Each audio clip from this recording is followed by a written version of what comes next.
Welcome to the Dr. Sky Experience, heard here on Talk Radio 77 WABC. We like to call it the crown jewel of radio, heard in well over 173 countries and all 50 states. Beaming out of New York City, the nation, the world, and out into the cosmos, I'm sure. And here on Red Apple Audio Networks and WABCRadio.com. An update here on the interesting super full harvest moon that'll take place on the evening hours of September the 17th and how you can see it. And also a very minor but still visible partial eclipse of the moon. We've talked about this before here on the Dr. Sky Experience, reminding each and every one of you that there are officially 4 super moons in 2024. The first one occurred back in the month of August, now September, with the full super harvest moon, and then also in the calendar, we will find a super moon in October and also in November. What is a super moon? Even though it's not truly an astronomical term, a super moon occurs right around the time when the moon reaches its perigee, meaning the closest distance that it will have to the Earth in that calendar month. We also find out that the moon will be some 30% brighter and probably about 13 or 14% larger, at least from its diameter in the sky.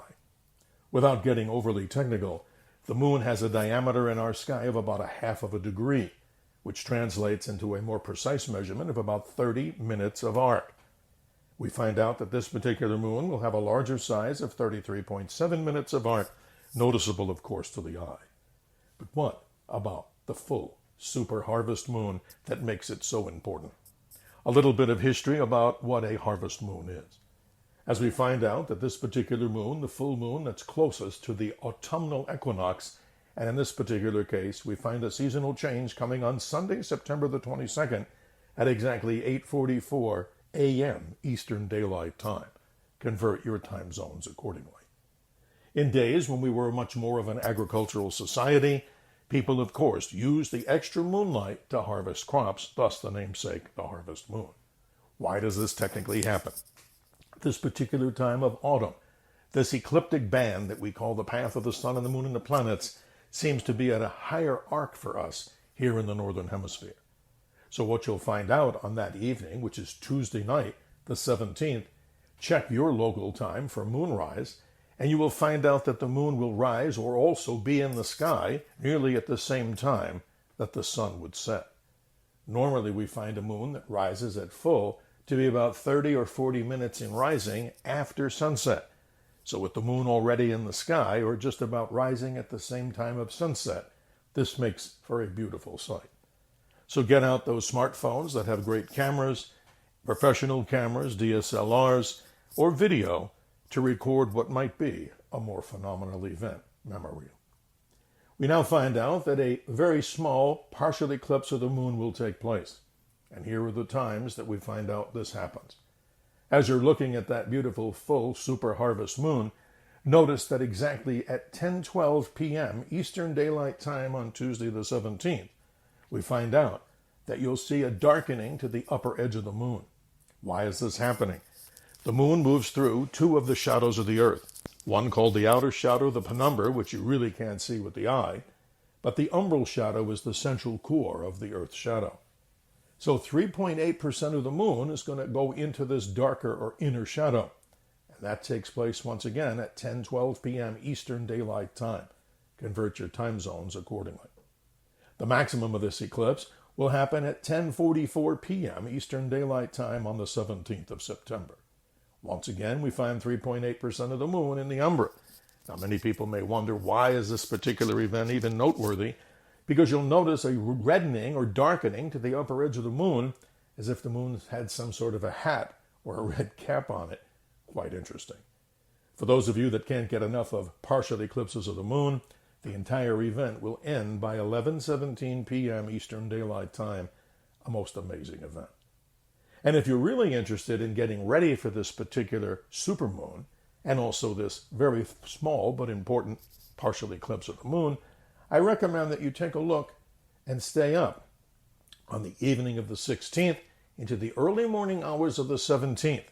So Monday night into Tuesday morning, you'll notice that the moon and the planet Saturn will do a little dance together in the sky. They'll be exceptionally close.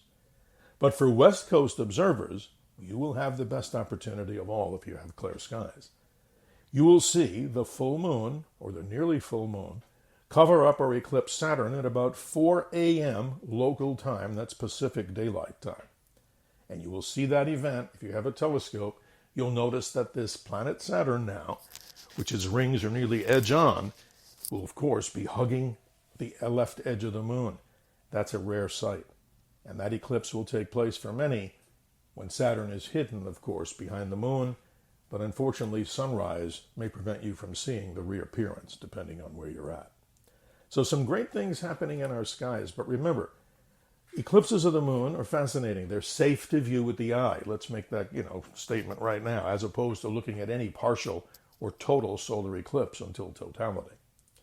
But we're so proud to be here on Talk Radio 77 WABC with the Dr. Sky Experience, as many of you tell us that you enjoy these programs. What are we trying to do here? Simply open up our minds and take away from the news of the day, so to speak, here on planet number 3, and make our minds wander. And a special thank you to owner and operator John Katzimatidis and family for having me part of his Sunday show, a very popular show streamed around the world known as the Cats Roundtable. And then every other Wednesday, Frank Morano, the broadcaster himself, who's the host of The Other Side of Midnight, agrees to change the name, albeit for an hour, of his show, The Other Side of Midnight, to Cosmic Conversations with me, Dr. Sky, every other Wednesday at 1 a.m. Eastern Time. And we thank him for that. Emails, send me an email at drskyshow, that's D-R-S-K-Y, show, at gmail.com. Do appreciate the many listeners of this particular archive as we talk about great things in the realm of space, astronomy, aviation, and weather, and other examples and interviews with great guests and celebrities from the realms of American exceptionalism, truth, justice, and the American way, and so much more. So don't forget, to wrap it up, the beautiful, super full harvest moon, a moon that is very successfully done many times over, and one of the most romantic moons, because remember, back in the 1920s and 30s, there were great harvest moon balls where men dressed in tuxedos, women in finery like couture, and big band music celebrated the event, a romantic night under the stars. What could be better in these so-called troubled times than taking our minds in wander as we move away from planet number 3, albeit temporarily, as we enjoy the many wonders of the universe. We'll see you next week on the Dr. Sky Experience.